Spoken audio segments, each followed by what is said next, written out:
ও beauty, শুধু হাত দিতে পারছি না, তাই কাঁটা চামচ দিয়ে খুলছি। ও একদম জাস্ট প্রেসার কুকার থেকে নামানো মাটন, দুর্দান্ত, ফাটাফাটি, একদম আগুন উঠছে। কচুরলতিটা একদম দেখতে দারুণ লাগে, আমার হচ্ছে সদ্য মানে তুলে আনা হলো বলে এত ফ্রেশ লাগছে। একটু ছাড়েনি, দেখেছিস একদম গোটা গোটা আছে, সুন্দর। এটা হচ্ছে রেয়াজির চাপের পিস গেল, রেয়াজি মাংস পুরো একদম ধরা যাচ্ছে না, পাতলা করে ঝোল, খুব ভালো। এই পাতলা ঝোলটাই তো পুজো ঘন্টার দিনে বেশি ভালো লাগে। না কি হলো, মাটনের গন্ধ পেয়ে ঘর থেকে আর যাবে না? তুমি হ্যাঁ হ্যাঁ করেই যাবে, হ্যাঁ হ্যাঁ করেই যাবে, করেই যাবে। এখানে মেজর সাহেব আছে। হ্যালো মেজর সাহেব।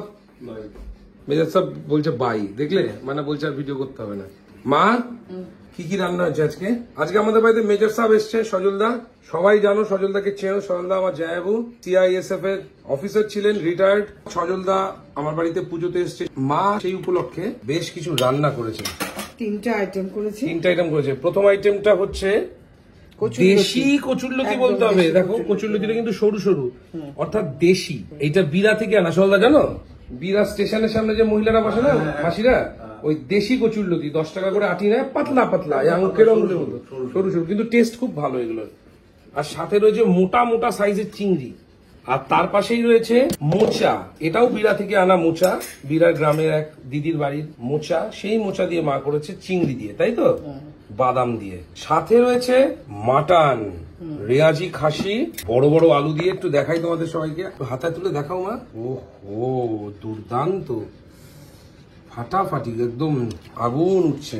এই পিসটা যা পিস না, ধামসা আলু দিয়ে ফাটাফাটি মাটন, রেয়াজি খাসি, পরোটা, সাথে পরোটা। সজলদা কিন্তু ভাত খায় না, ভাত হয়ে গেছে, উড় দেওয়া হয়ে গেছে।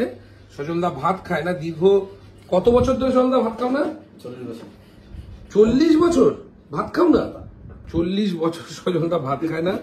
সজলদা খাবে পরোটা। মা সুন্দর করে পরোটা বানিয়েছে, সেকা পরোটা। এটা সেকা পরোটা তো একদম। তুমি জামা নেবে না? পরে দেখো। তা তুমি জামা নেবে না? তাহলে কি নেবে? প্যান্ট নেবো। কি দরকার আমার প্যান্ট জামা ভরা গেঞ্জি, আমি ভাঁজ করে দিচ্ছি, দিয়ে দেবে। ঠিক আছে। আমার কত ভালো লাগলো জামাটা দেখে, নিয়ে আসলাম প্রিন্টটা, আমি নিয়ে নেবো।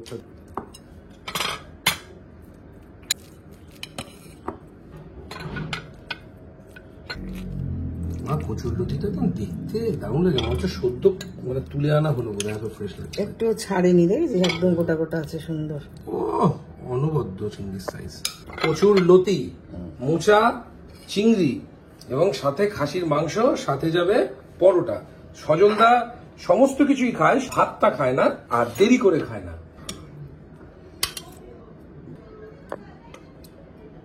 এটা হচ্ছে রেয়াজির চাপের পিস গেল, রেয়াজি মাংস পুরো একদম। সজলদার খাওয়া আবার খুব মেপে ঝেপে, বেশি দিলে খেতে চায় না, একদম পারফেক্টলি মেপে ঝেপে খাওয়া দিতে হবে তাকে।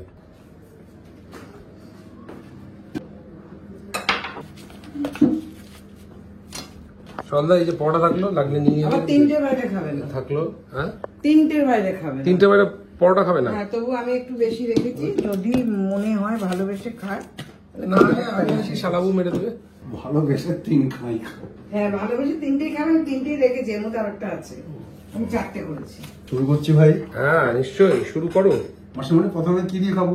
মোচা দিয়ে? না না, কচুরলতি। হ্যাঁ ও কচুরলতি তুমি খাও না? তুমি একদিন খাও, একটু খেয়ে দেখো। ও কচু খায় না সজলদা? না না ঠিক আছে ঠিক আছে, যেটা না না থাক না, অসুবিধা কি আছে। তুমি মোচা তো খাও। হ্যাঁ মোচা খাবো তো। সজলদা কচুরলতি খায় না, মোচা দিয়ে খাবে আর মটন দিয়ে খাবে। সজলদা কিন্তু খুব ভালো রান্না করতে পারে, সেটা আমার বিরাট ব্লগে অনেকে দেখেছো। ভিপালের যে blog walk with my lens, সেই ব্লগেও দেখেছো। ভালো ভালো রান্না করে সজলদা, খেতেও ভালোবাসে, রান্না করে লোককে খাওয়াতেও ভালোবাসে। গোটা চিংড়িটা দিয়ে দিল। আমি দেবো না কিন্তু, এখানে আছে মাংস। চিংড়ি লাগবে, তুমি একটা গোটা চিংড়ি আমাকে দিয়ে দিতে দাও। একটা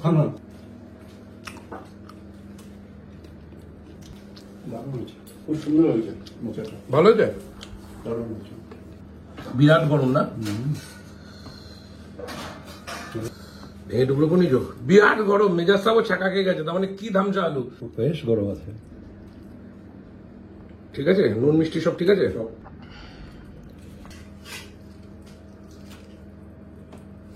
দারুণ হয়েছে, দারুণ। পারফেক্ট। আচ্ছা, তুমি যদি দুপুরে ভাত খাও না, তোমার অস্বস্তি হয় না? কিচ্ছু অসুস্থ।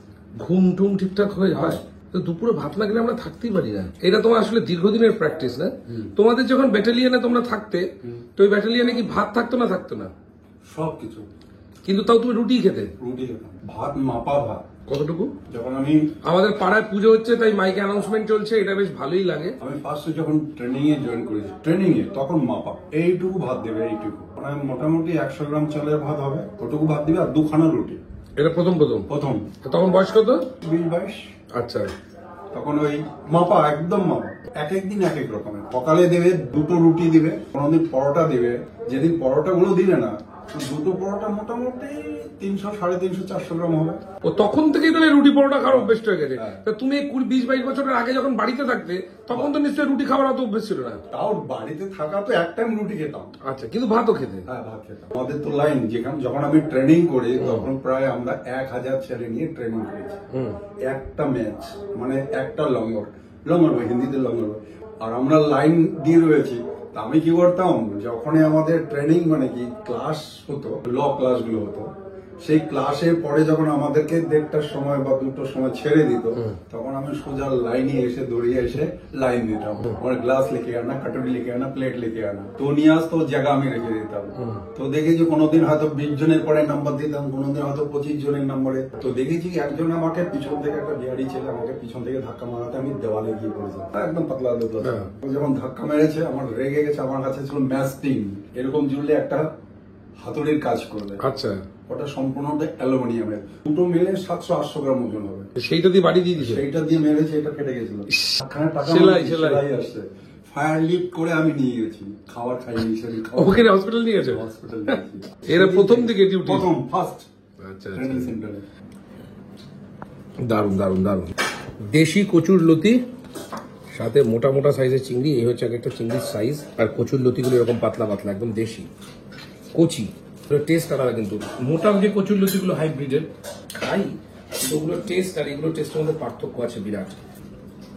গ্রামের অর্গানিক দেশি, জাস্ট অন্য লেভেল। মা, দারুণ হয়েছে কচুর লতি গো মা।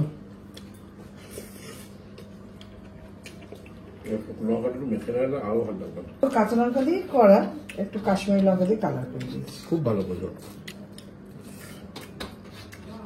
এই কচুর লতি দিয়ে এক টানা ভাত খাওয়া যায়, এত ভালো হয়েছে।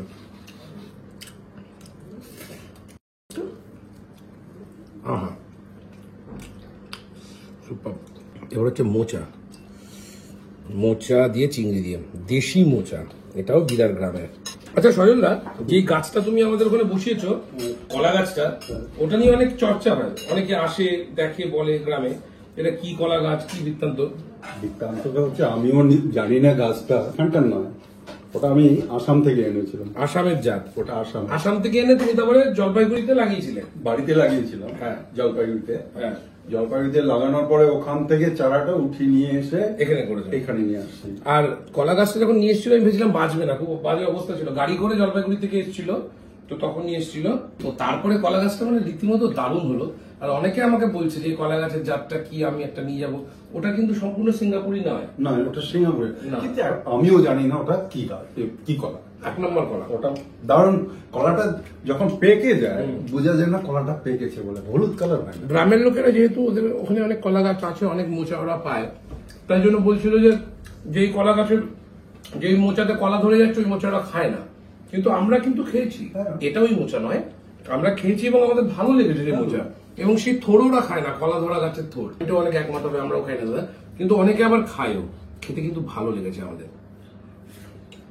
বরাবরই কলা গাছ আমার একটা অন্যরকম ভালো লাগে, কারণ একটা কলা গাছ থেকে কত কিছু হয়। কলার পাতা দিয়ে খাই, পাতার উপরে মোচা, থোড়, তারপর কলা, কলার পাতায় খাওয়া হয়। এটা বললাম। যাক, হয়েছে মোচাটা খুব সুন্দর হয়েছে। সুন্দর। সবাই তুমি উঠে যাও। हम भी ट्राई करेंगे घर में जाके। মোচা দেখে নিলাম পদ্ধতিটা কেমন করে বানাবো।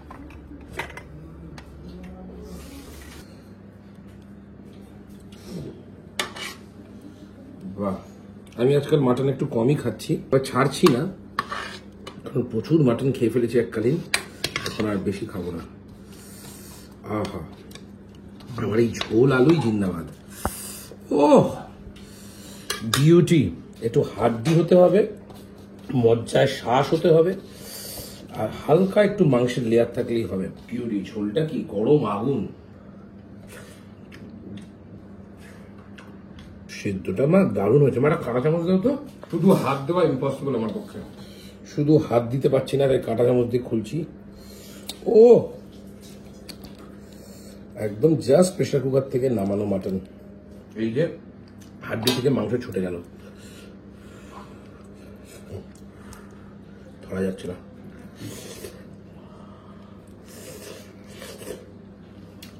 এইরকম খাওয়াতেও কিন্তু একটা মজা আছে। হ্যাঁ মা,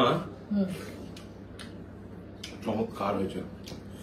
আলুটা একদম পাতলা পাতলা করে ঝোল খুব ভালো। করেছে। যে এই পাতলা ঝোলটাই তো পুজো ঘন্টার দিনে বেশি ভালো লাগে। মা দেখো, আগুনের মতো হতে হবে, তাড়া থাকতে হবে, বেরোবো তখন খেয়ে বেরাবো। এ পুরো কম্বিনেশনটাই ভালো লাগে। বেরোবারও তো তারা আছে, হুম, এটা তো মিথ্যে নয়। তাই তো বলছি, এরকম তাড়া থাকবে, তাড়াতাড়ি করে খেয়ে বেরোচ্ছে। আগুন মাংস, এর যে স্বাদটা রয়ে যায় না মুখে আর মাথায়, এটা ভোলার মতো না। সারাটা দিন যেন ভালো কাটে।